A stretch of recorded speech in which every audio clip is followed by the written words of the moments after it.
This is the forklift, and these things here at the front called forks. And a lot of operators still don't understand why we need to leave the forks down when parking. Now, when you've seen what could happen, let's talk how to park the forklift properly. Firstly, a lot of operators don't realize that the forks are tapered. That means that they are thicker at the heels and they slope down into the thin edge. That means when you are lowering your forks down, the heel of the forks will touch the ground first, causing the tips to be slightly raised off the ground and create this tripping hazard. The second problem a lot of operators don't understand, when they lower the forks down all the way and then tilt the mast forward, they are parking it correctly. However, the cause is the wear and tear on the mast of the forklift. You are actually putting a lot of stress on the mast bearings as well as the forks carriage bearings. Let me show you what they are. As you can see, this mast roller, when I push it down, it rotates freely. And this one as well, it rotates nice and easy and freely. However, on this side, you can see there is a bit of a tension and pressure goes onto the roller. And this one, I can't even turn.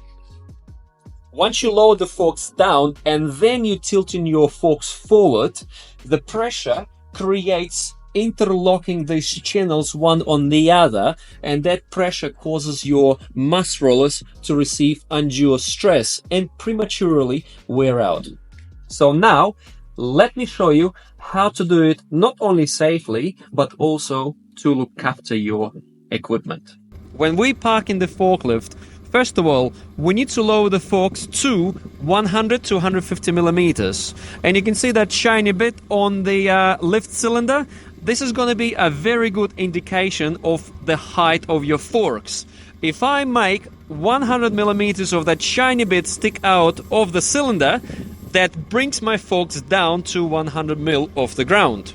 The second thing I need to do is to tilt the forks forward all the way until I feel the resistance of the mast.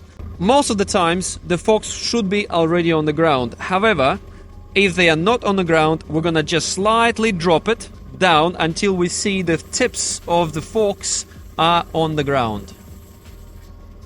Done. To change those rollers, the whole must have to be stripped apart, and you would need to have a specialized equipment for that, like a crane, and mechanics with the knowledge. This introduces a downtime for your business. Plus, it's very costly to change it. Now, not only you know how to park the forklift safely, but also how to look after your mast and the forks of your forklift. I hope you like this, and as always, safe driving to you all.